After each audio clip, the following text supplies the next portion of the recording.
Hello and welcome to this Lit in Colour Pioneers event. My name's Jane Garnett and I'm in conversation this afternoon with Tanika Gupta, the award-winning playwright. I'm a historian teaching and researching in Oxford University at Wadham College. And a few years ago I was part of a major project studying the impact of diaspora in different cultures across the world. My focus was on East London from the late 19th century to the present, with a particular interest in the intersections between diverse religious cultures over the last 150 years. And partly because of this work, and partly because once upon a time I was Tanika's tutor in Oxford, I was privileged to be invited to edit and write the introduction to the student edition of her play, The Empress. Lit in Colour is a campaign run by Penguin Books in partnership with the race equality think tank, the Runnymede Trust. Bloomsbury, the publisher of The Empress, are pioneers of the Lit in Colour, partners of the Lit in Culture campaign, basically focusing the spotlight on plays and drama. Lit in Colour is all about supporting schools to make the teaching of English more inclusive of writers of colour. The Lit in Colour Pioneers pilot is supporting 100 schools which have changed their GCSE or A-level to Pearson Edexcel specification, which enables students to study set texts by writers of colour. One of these texts is The Empress, and it's a huge privilege to have Tanika with us today to discuss the play, to talk about its themes, its historical context, and what she wanted people watching the play and reading the play to take away from it. Students and teachers have been encouraged to join in this discussion and to send in questions in advance, and we've had a fantastic response. We've had some wonderful questions, and in order to respond to as many of these questions as possible, we've basically incorporated the questions into the way we framed our conversation. But we also welcome more questions in the chat, and what we're planning to do is to allow about 10 minutes or so at the end of the discussion to pick up some of these extra questions. So thank you so much to all of you for joining us and for participating already in thinking about the sort of themes you're interested in pursuing. And now we'll get started talking to Tanika. So there's Tanika coming into frame. Great. So Tanika, there was a whole cluster of questions. Hi. There were a whole cluster of questions from the floor, which revolved around, I suppose, questions of what inspired you to become a playwright, what your own background was, where you studied, and also who your inspirations were in your beginning to be a playwright. So I don't know whether you could talk a little bit about how this all came about. Yes, well, I mean, being a playwright came quite naturally because my parents were both quite artistic. My mother was an Indian dancer and my father was a singer. And so there was always lots of drama and poetry and basically what I like to call arty-farty stuff going on in our house. So I was brought up very much with the admiration of the arts. My parents were into the Indian poet and dramatist Tagore. His name is Rabindranath Tagore, and he's actually he's the national poet of India, and I think that he wrote both the national anthem for India and Bangladesh. So they were very much steeped in his philosophy, his poetry, his drama. And so I was brought up in this kind of background. So it wasn't very unusual for me to turn around and say, well, to be interested in writing. And I remember right from an early age, my father always used to say to me, when you grow up, you're going to be a writer. So I was quite lucky in that respect. And I always liked stories and telling stories and being told stories. So in that sense, and creative writing at school as well. I think I bored my teachers and my fellow students mad with my always reading out my stories to them. Very precocious child, but yes, that's basically where it all came from. But in a sense, history is about telling stories as well, isn't it? And studying, Well, thinking yeah, about. as you know, Jane, I went to university to read history, and in fact, Jane was my one of my tutors there. So it's very lovely to all these years later to be back talking to my old teacher again. So, but I think in a sense that's what I loved about history. I just loved telling stories from the past, and it took me a while to actually start becoming like a professional writer. I mean, I did do jobs. I had a career in community work after I left university. I was thinking of going into social work, and then I had a chance to go to a workshop that the BBC were running on radio drama, and as a result, I had my first commission, and then I basically became a writer as a result. But do you think it was important to have had that period of doing other things in between? I mean, was it? Yeah, definitely. I mean, I didn't have my first play produced until I was about 27. So I continued to work right up until my early to mid 30s.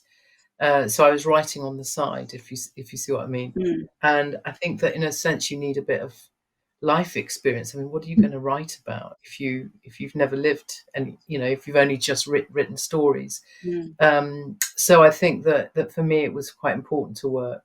And in fact, some of my early work was about, I worked in a young Asian women's refuge in Manchester. And I think my first TV film that I did was about that experience. In a way, there's an analogy there with being a historian as well. I think you get better at it as you get older because you have more experience in Yes. a way. Yes, exactly.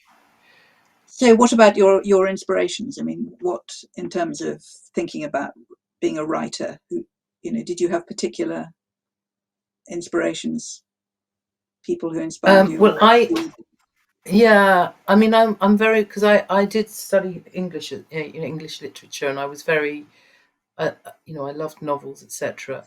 But the thing that I remember very clearly is only ever reading white classics, as I like to call them. The Brontes and Dickens and wonderful stuff, but nothing from my own culture, and nothing, and certainly in history it was the same. It was mm, Tudor, Stuarts, First World War, mm, Second World War, but always from the European context.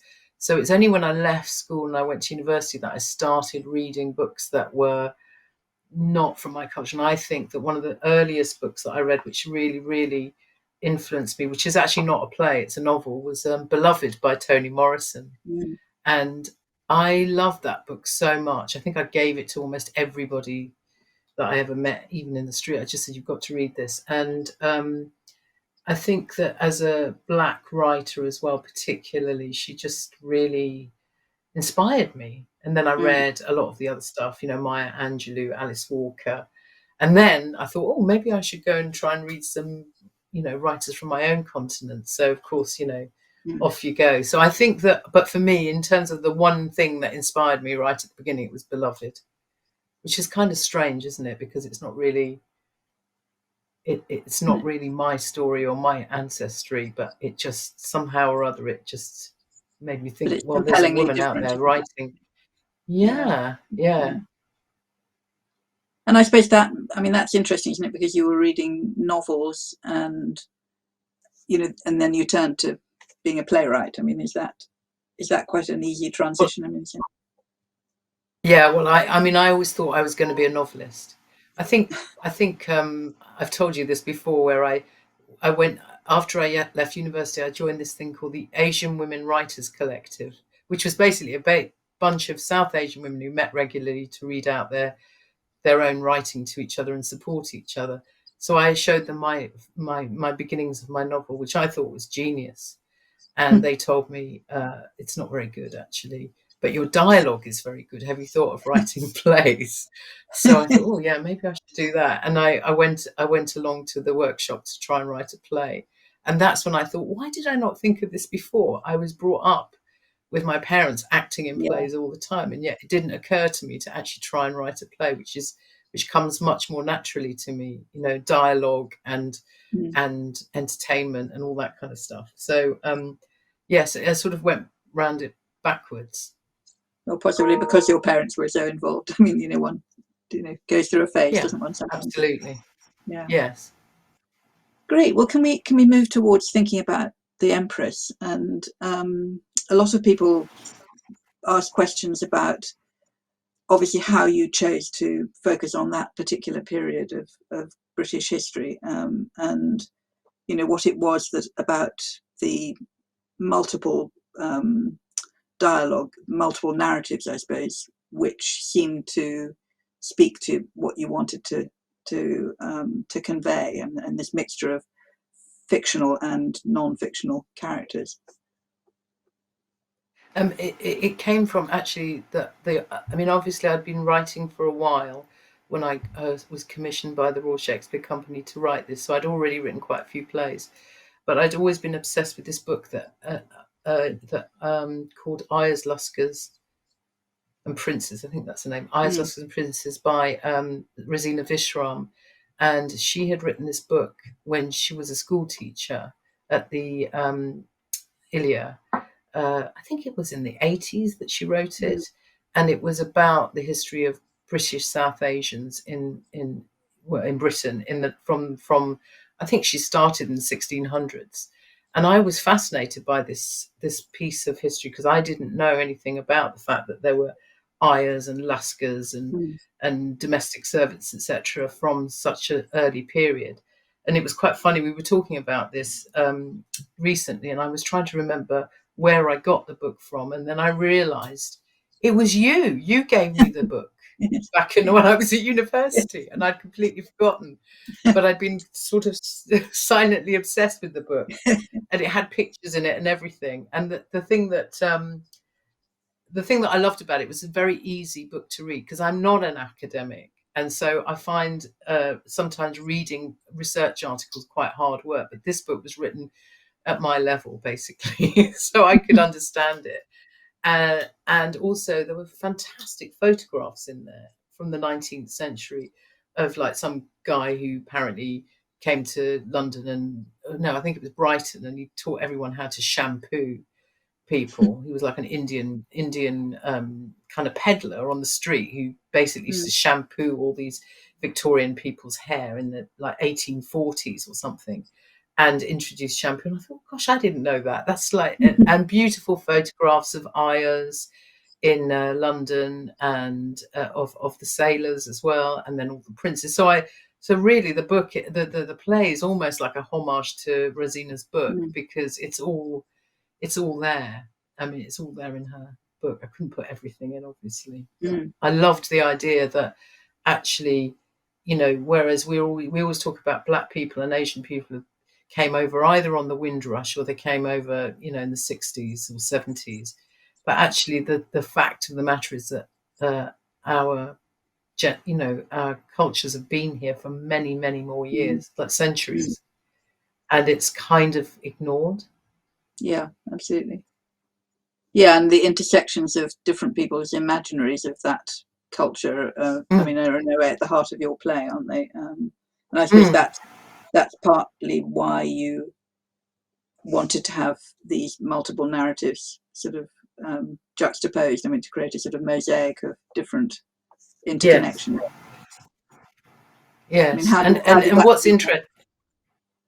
Well, yes, I mean, I basically put everything in there. I was very interested in the politicians.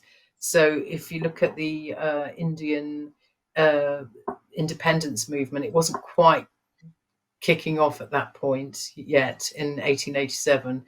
But you've got people like Gandhi here, you've got people like Jinnah coming over, who and later on Nehru, and all three of those people are kind of training to be lawyers in London, and then they go back to India and they become these incredible independence movement leaders, and in fact, two of them become the first premiers of Pakistan and India, Nehru and Jinnah.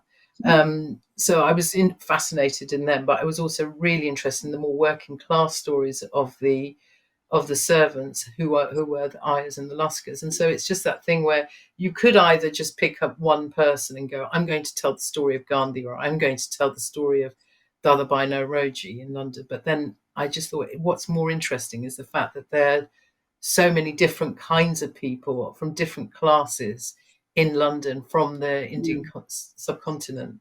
And that was the story I wanted to tell, to make it. And in fact, when I talked to the RSC artistic director, I said I wanted to do a costume drama with just Asians and black people with lots of corsets on. And he said to me, "Oh, I like the idea of that. Let's do that." Yeah, and it's interesting because some of them connect with each other and some of them don't, as it were. So they're moving at the same time, but they're for the audience watching the play, in a way they're operating sort of in different images, as it were, which the audience then puts together in their imagination. Yeah, because Rani never meets Queen Victoria. No, exactly. And neither does Dadabhai Naoroji either. He doesn't meet her. Exactly. I mean, so they don't all meet each other in the play. But the audience, in a way, puts the bits together. And yes, I mean, exactly. That's an interesting question which somebody put to us, and I'll read the question in the words of the author. The question was, did you feel a sense of justice writing the play and exposing the true nature of the empire?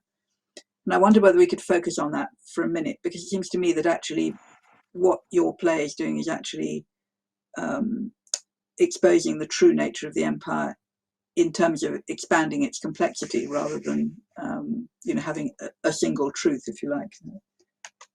I wonder whether you could say something about that. I think that it's very important to tell these stories because they get sort of hidden. So I was first and foremost, I wanted to make an entertaining play that people would enjoy, rather than like being really, really angry. I mean, obviously there's a lot of stuff to be angry about the empire, and one could write a very different kind of play if one was to go down that route. But what I was particularly interested in was, going back to what I said before, that we've been here for a long time, but also that there was a mixing of the cultures. It's not that we all everyone just stayed in their own little bubble and didn't mix with each other. I mean, the fact that Dadabhai Naoroji was actually elected to the Houses of Parliament in 1891 is just extraordinary, really. And he that means that a lot founded Congress, as it were. Exactly, simultaneously founded Congress. But it does mean that a lot of English people voted him in. And now, that's, given that we've now got an Asian Prime Minister, it's quite fascinating that, that it's that happened, and that must mean that he was integrated in a way into the society, that he was trusted, as well as being racially abused by Lord Salisbury. But he was still very much part of the fabric of British society, and probably made quite a big contribution to a lot of things. So I think that that's what I was really interested. I don't know if that answers your question, but that's what I was interested in. And in terms of the empire, I mean, it's like there's the scramble for Africa. There's all sorts of things going on in the background. And what I wanted to focus on was Queen Victoria, not necessarily that she was an evil monarch, which she, her reign was evil, but not necessarily her. And the naivety of the woman that thinks that actually just by having an Indian servant who she adores is going to make everything better, but she doesn't really know what's going on out there. She doesn't have any idea of the sort of carnage that's going on at that very moment. Like the Boer War, she sends tins of chocolate to all the soldiers. In the meantime, they're putting them into concentration camps. But the thing is, if I was to write all of that in there, then I think everyone would just I think the audience, we'd lose the audience, wouldn't we? A bit depressing. But also, I mean, I think the way you characterize the relationship, I mean, there is a sort of naivety, but there's also a constraint in her own what she can do, because I mean she's in some ways critical of how racist some of her household are. I mean, so there are gradations, aren't Yes. there? And she had a sort of Yes. incipient idea of the ways in which that could happen. So I mean that's what's human about it all, isn't it? We're dealing with real people, as it were, real characters. So it's not just they're not cardboard symbols of something. They're actually real characters interacting, aren't they? And I think that's what makes the play work, and the conversations between the different dimensions of the play. And do you think that, I mean, that sense of encounter, and I mean, I think it's interesting, isn't it, that for somebody like Gandhi, in a way, coming to London is a way of almost inventing himself as an Indian, isn't it? I mean, that there are ways in which, I mean, he reads the Bhagavad Gita for the first time in London. There are strange shifts of perspective of that sort, aren't there? Which mean that London takes on a different identity as the sort of heartland of the empire in one sense, but also something that's then going to give an opportunity for people to go back to India or wherever and be Indian nationalists. Or Yes, well, absolutely, because I mean, Gandhi's only there in, I think, the first scene that we see him in when he's a teenager coming over to study law, and then I think he kind of disappears from the script. But I was rather tickled with the idea that that I should shove him in, even though the time is not quite right. He came in 1889, not 87. But and that's that wonderful story about him not eating, making a vow to his mother that even though he's going to London, he's not going to eat meat, drink alcohol, or go with women. And he makes this vow to her, and he vows to be a vegetarian. He spends all his time in London trying to find vegetarian restaurants, and I mean, there's a whole other story there, but I obviously couldn't go into that. But I totally agree with the fact that he came to London and then became Indian, because until he was in London, he had never read the holy book of the Hindus, which is the Bhagavad Gita, and he read it in translation with two Jewish brothers who invited him to listen to a translation. And I just think that's just amazing. That's a scene in itself. Absolutely. Him suddenly hearing it for the first time and going, "Gosh, I really relate to this." Even though he came from India and was Indian, he'd never read it. He'd never even read it in the original Sanskrit. So the fact that he read, and then of course his entire career is as a politician is based on his religious principles, which he read in London. So it is fascinating, that thing of like, these characters, and I hope that it means that people will go on and read more rather than go, oh, she didn't write very much about him, let's find out. Because I think that all these, I mean, the fact that Jinnah came over to London and the first job that he had, or the first thing that he did, was to go to the Houses of Parliament to see Dadabhai Naoroji's maiden speech, or to hear it rather, and to see it, and then became his, I think he became his like secretary or something for a bit. And Jinnah was fabulously wealthy. I think he had, gold Jaguar or something later on in life. But it's very interesting. All these characters are running around London, and that we never hear of them. I mean, generally we haven't heard of them until now. So, I mean, again, people have been interested in what themes from the play are relevant for, audiences watching the play or people studying the play today. And I wonder whether you could reflect a little bit on that, and on, I guess, what's changed from your perspective from 2013, when it was first put on at Stratford, to now.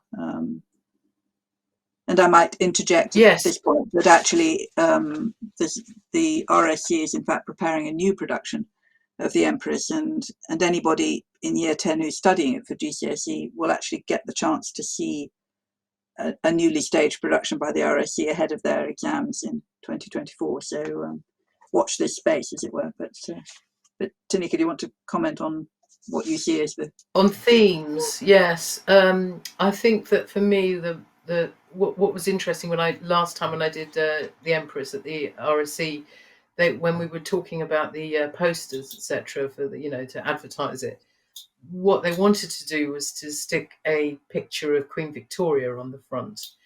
And this to me just made me think, okay, so Queen Victoria is an important character in the play, but she's not as big a character as Rani and all the others. So for me, Rani is the main protagonist, and she is the real empress.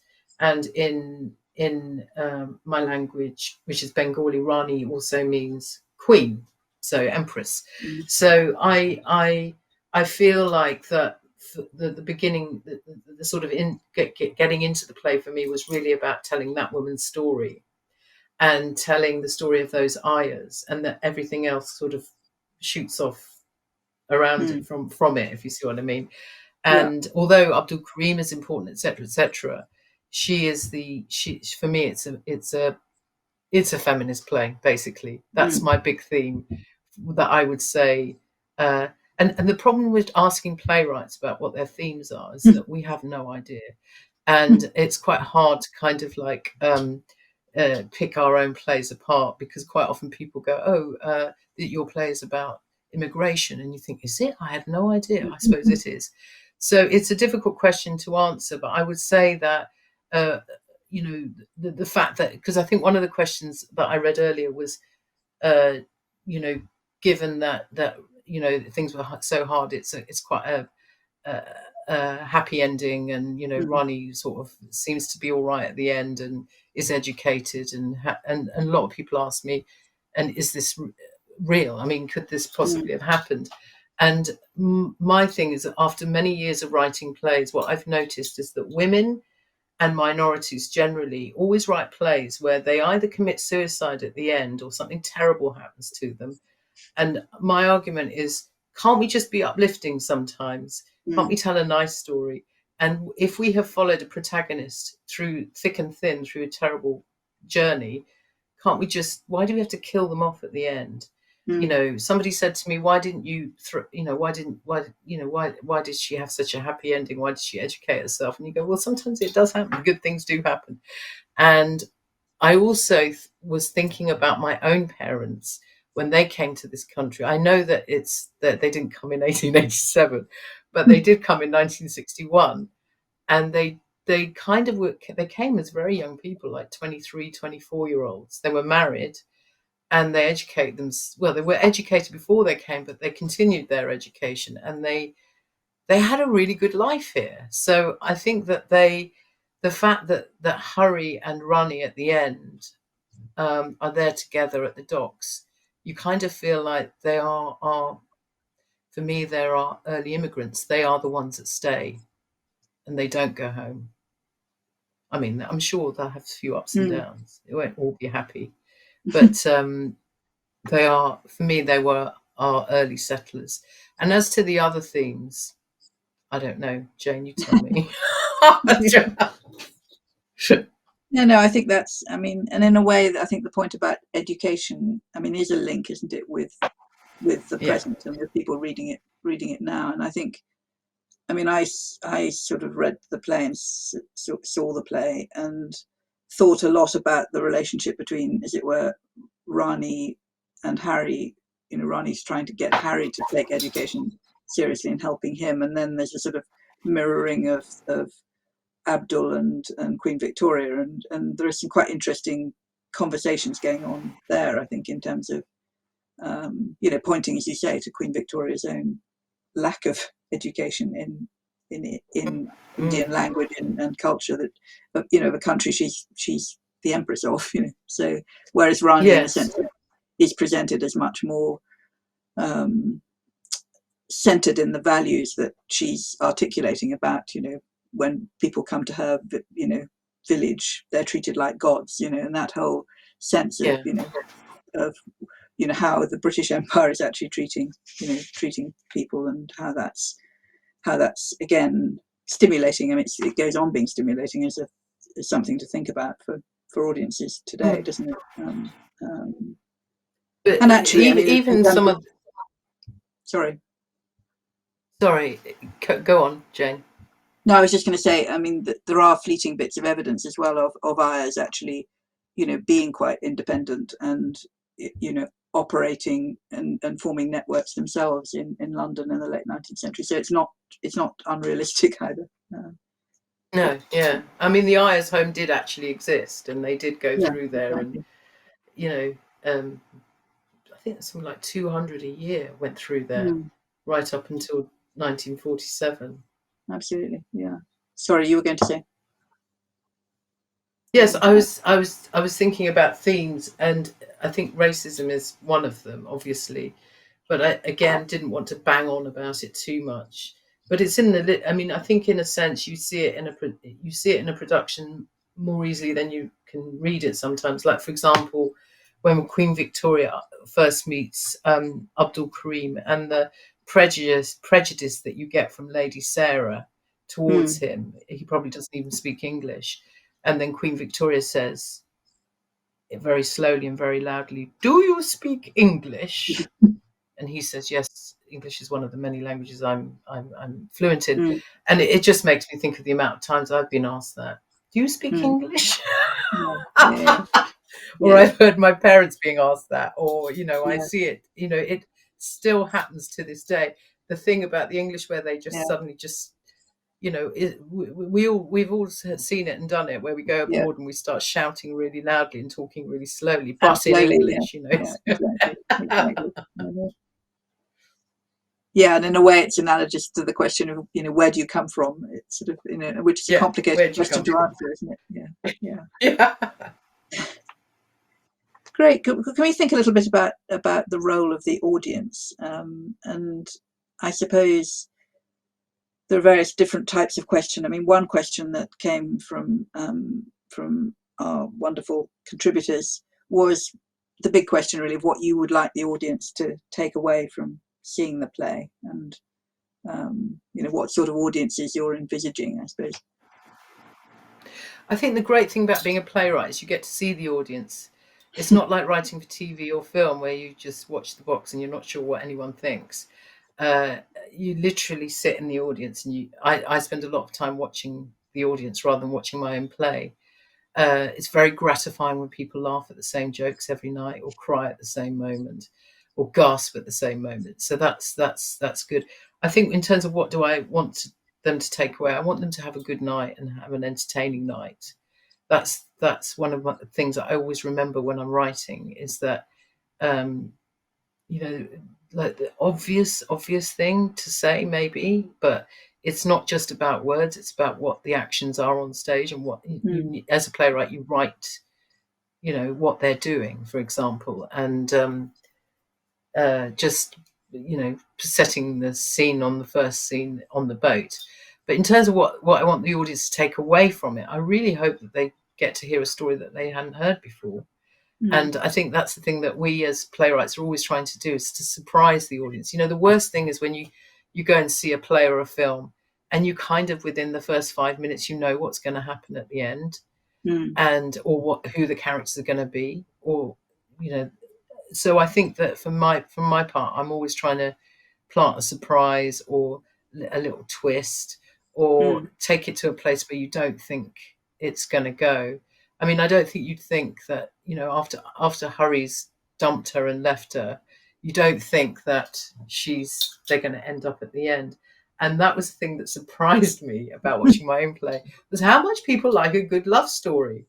Extraordinary. When they finally get together at the end, when Hurry comes back, and they finally go into that clinch, everybody in the audience started to clap. I found that extraordinary. And that made me think, oh yeah, people do like a good love story.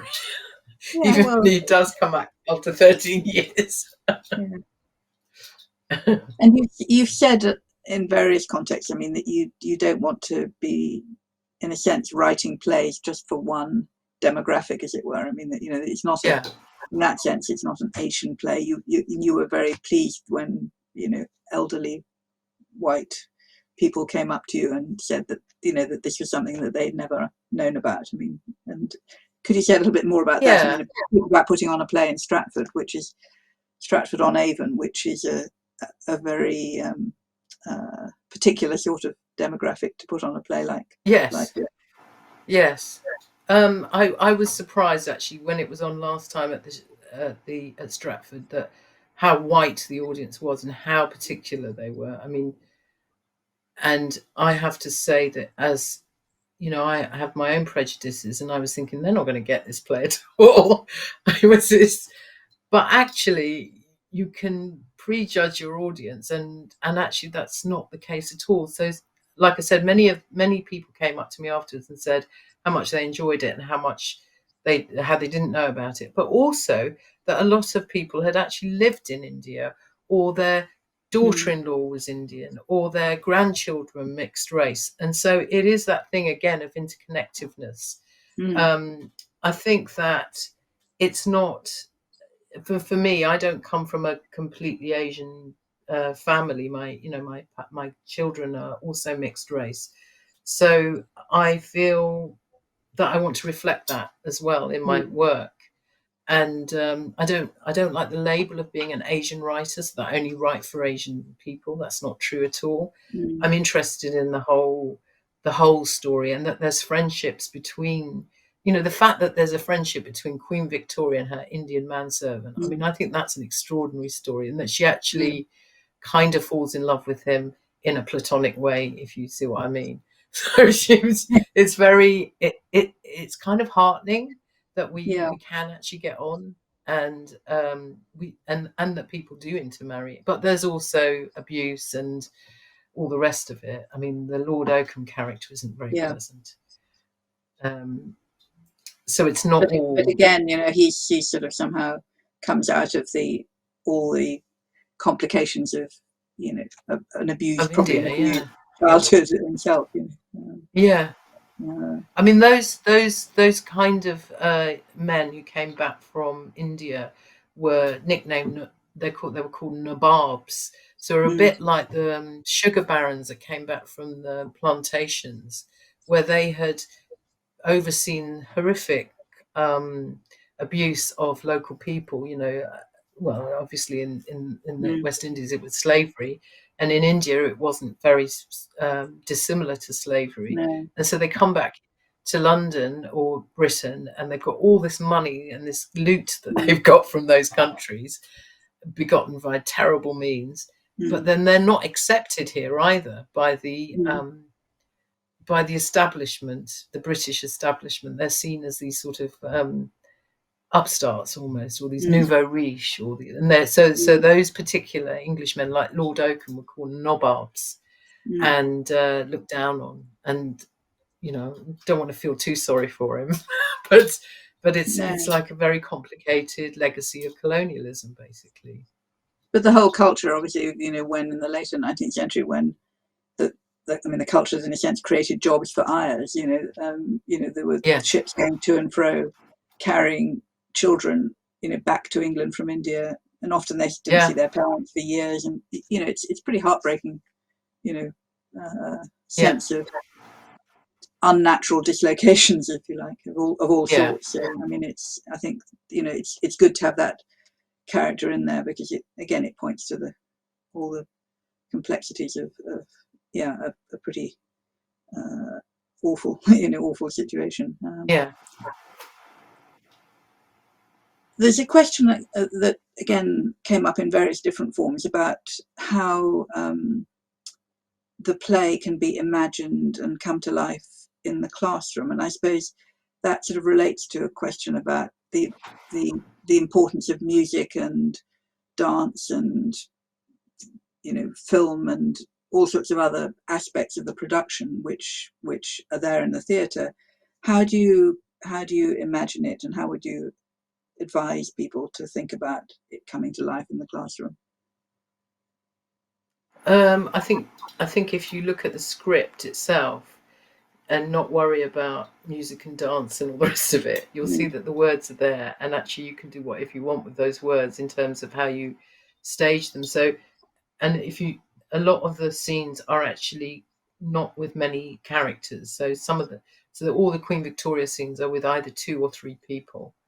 mm, Lady Sarah, Queen Victoria and Abdul Karim, and they're sort of like, I think that they're quite interesting scenes to do because they represent three different perspectives. They're always in, presenting a different idea.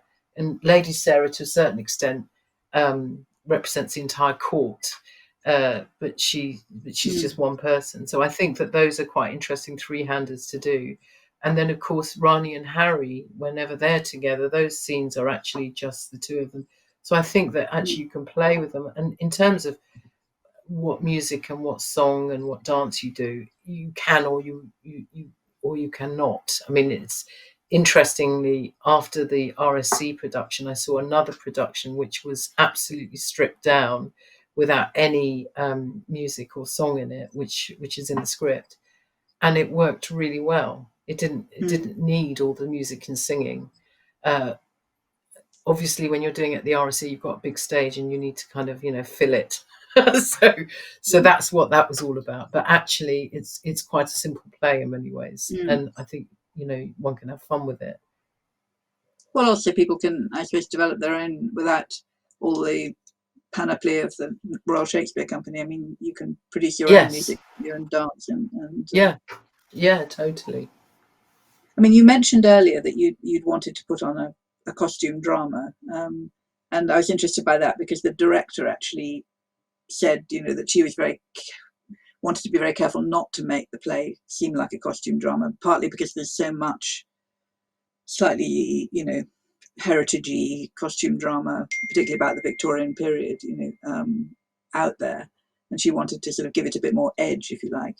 I mean, what do you think about that? I mean, how does one get that balance right of deploying music? And there was a lot of crossover music, wasn't there, of which again pointed to complexity and to pluralism of cultures. I mean, is that the way to do it, to cut across, doing straightforward, one-dimensional costume drama, as it were, or risking looking? No, well, I mean, yeah. You see, the problem is that as playwrights, we just we're quite one-dimensional in that we're just thinking about the words and we imagine a world, but we can't really do it because we're not designers or directors. And the directors and the designers and the sound designers and the lighting designers and the costume people come on, and they have a completely different idea of what they think your play's about. And quite often, and more often than not, they're absolutely right, and they breathe life into it in a way that you cannot imagine. Well, not in your sitting at my desk here, I couldn't imagine that. And so I think that actually, one of the wonderful things about theatre is it's very collaborative, which means that you all work together to make something work, and that they're not allowed to change your words, but they can imagine your world for you, and always with you alongside. But what's lovely about play, and you see it with Shakespeare plays, every single Shakespeare production is slightly different. They either put it in modern dress or not modern. They set it in period of history, or in in a I don't know, somewhere else. So I think that in that sense, I'm quite open for other people to interpret whatever they want, as long as they don't change my words. The words remain the same. But yes, I think I'm open to whatever interpretations. It's really exciting. It's exciting when you have more than one production as well, because it's a different play every time. It's the same play, but it's different. Was there a moment in the original production which actually, because of the way it was conceived by the director and by everybody else involved, I mean, was there anything that was completely struck you afresh? I mean, struck you as being, yeah. I mean, it is that thing of seeing all these different diverse communities on stage, and I think that the Lascars, the sailors, were not only Indian; they were from all different parts of the world. The same with the Ayers; they were from China, they were from Samoa, and they were from the Solomon Islands. And it was interesting that the director chose to mix it up as well a bit with the casting, so that they weren't all Indian, they weren't all white, they were Africans, and they were and I liked that. I thought, well, I hadn't actually written that into the script, but I think that feels more like reality. That's what it was really like. Great. So can we move to sort of slightly sideways, to think about, there's a question that's come in, which relates to the whole lit in colour project, which is a question about whether you think there should be the question was whether there should be any one text compulsory which all pupils should, without fail, study, in pursuit of this As in project. play, or as The in question was novel? open. I mean, any one text, but it could be a play, it could be a novel. I mean, in other words, is there a sort of Yeah. canonical play written by a person of colour that you think everybody should read or is there? I mean, I'm glossing it now. Or is there a sense in which you want to open up different authors, of colour, and in a sense get away from the idea of a canon? I mean, you've adapted plays which are canonical in the Western, tradition. So, I mean, you obviously think about ideas of, plays that are regarded as central to a particular tradition. And how does one dislodge that, I suppose, is what's behind this question. Does one Yeah, do I it mean, I don't think as you there's run? one. I don't think. Yeah, I wouldn't say there was one. I mean, obviously, I would say everyone should study Beloved. I think it is on the GCSE curriculum, actually. Yeah. But I wouldn't say there's one. I think it just needs to be opened up a lot more. I mean, there are so many brilliant plays out there written by people of colour, but also novels. I mean, look at all the amazing novels that are out there. There's one that's just won the Booker Prize this year, by a Sri Lankan writer whose name I've completely forgotten. But I mean, those are the sort of things that should be on the curriculum. And the problem is that for too long it's either been, what is the one? Inspector Calls that everyone seems to Yes. always do, or a great play, but can we do something else as well? And the problem is if you're a person of color studying, if you don't see yourself at all in any of the texts that are being studied, then it's very hard to see yourself going into that world at all.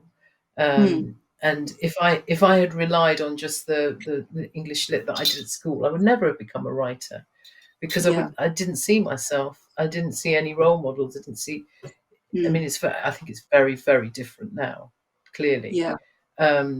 But I'm talking 30 years ago, more than Yeah. 30 years ago. It's interesting. A question's just come in on the chat saying, were you surprised that the Empress was being taught in schools, and what impact do you hope your fabulous play will have on young audiences? And I guess you've just answered it by saying, Yeah, I mean, what's lovely about it was that it did get a very good response from the audience when it was on, but what was not so lovely about it was that it just disappeared for 10 years. Mm. So it it was only on for about 4 weeks or something. It had an amazing audience reaction and good reviews, and then that's it. And Mm. so what's wonderful about it being on the GCSE curriculum is that it's going to come back and more people will see it Mm. and talk about it. I mean, it's the history that I uncovered was already there. It's not like uncovering it. It's just about bringing it to the light. And I think that there are lots of other plays that are going on now that are re-examining, what our historical understanding of a situation or a period is. And I think that's really interesting. It's like history, isn't it, Jane? It's about this way Mm. where you look at it and who tells the story and who's holding the pen, I guess. Yeah, How do absolutely. we tell those stories? And the gatekeepers at the theatres, I like to call them gatekeepers. They're the people that shut the gates to you if you try and get a play on that's not according to their taste. They're changing as well. And so I think that there are more plays going on out there, and particularly after Black Lives Matter, which Yeah, which absolutely. reflect the diversity of this country, of this Mm. community, Yeah, and as it should be. the whole point about drama is that one learns more about oneself by engaging with stories about other people, isn't it? Yeah. That you develop your own sensitivity to difference, I suppose, don't you? And Yes. I mean, you think about one of the most successful films in the last 5 years has been a Korean film called Parasite, yeah. which was just an amazing film about, poverty and trying to live in rich people's houses and how the rich live and how the poor live. And it's entirely in Korean, but it's entirely universal. And that's what we hope all our plays are, that whether or not they're set in the Chinese community, the Indian community, the Kenyan community, they are universal stories, because everyone lives, everyone dies, everyone suffers, and everyone has joy. So it's just about how you engage. Absolutely.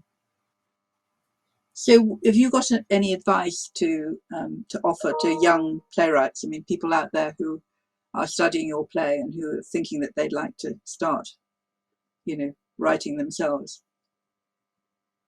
I think first and foremost, I would say read a lot of plays, as well as go and see plays if you can. I understand that going to watch plays is quite expensive. So have a look at theatres who do special reductions for young people.